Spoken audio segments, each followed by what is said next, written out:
Question 3.4. Three resistance 2 ohm, 4 ohm and 5 ohm are combined in parallel. What is the total resistance of the combination? इससे पहले वाले question में हमने series में resistance connected थे, इसमें पैरेलली कनेक्टेड है. तो एक रफ सा डायग्राम बना लेते हैं. ये तीनों रेजिस्टेंस हमारे, देखिए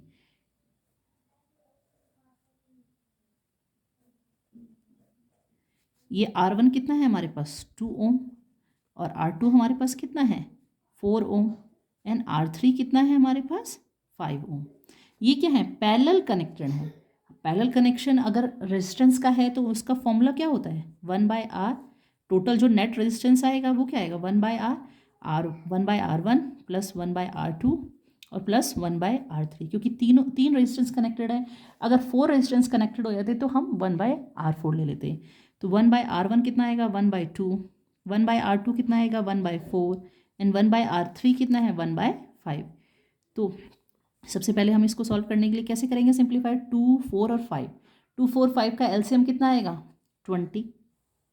तो 20 लिख लेते हैं 2. तो यहाँ कितना आ जाएगा 10. 4 5 सा 20 एंड 5 4 सा 20. तो कितना आ जाएगा 19/20 यानी 1/R. यानी जो टोटल रेजिस्टेंस कितना आएगा 20/19 ओम. ठीक है, ये तो हमारे पास टोटल रेजिस्टेंस की वैल्यू आई है. ये ए पार्ट सॉल्व हो गया. If the combination is connected to a battery of 12 volt and negligible internal resistance, determine the current through the each resistor and the total current drawn from the battery. अब आपके पास ये जो combination है ये हमने किससे कनेक्टेड कर दिया है, ये तीनों ही हमने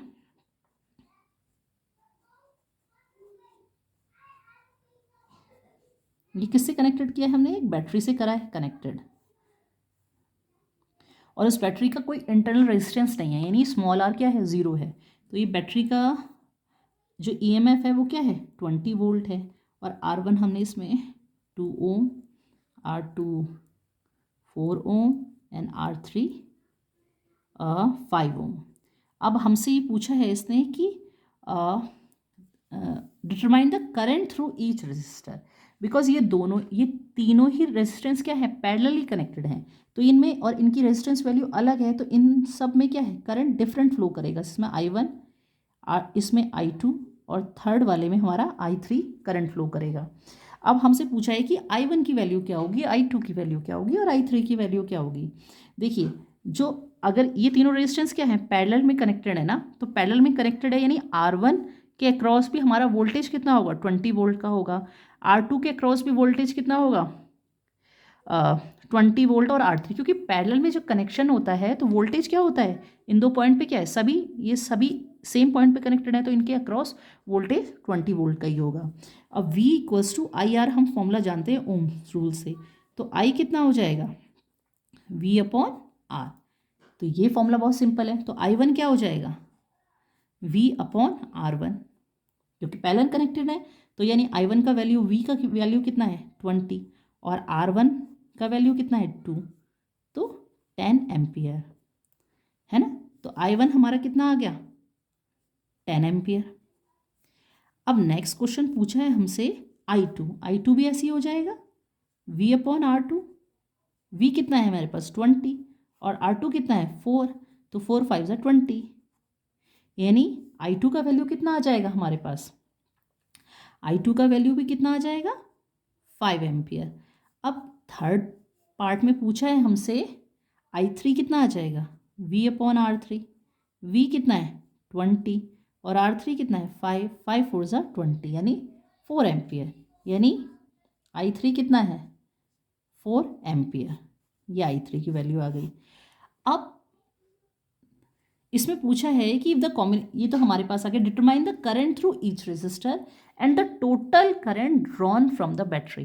देखिए total current drawn from the battery कितना आएगा I1 + I2 + I3 निकाल सकते हैं. एक मेथड तो ये है कि आप तीनों करंट को जोड़ लें, तीनों करंट का एडिशन कर लें, क्योंकि जो भी I यहाँ से पास हो रहा है वो डिस्ट्रीब्यूट हो जा रहा है I1 I2 I3 में. यानी टोटल करंट कितना आ जाएगा हमारे पास I1 + I2 और प्लस I3.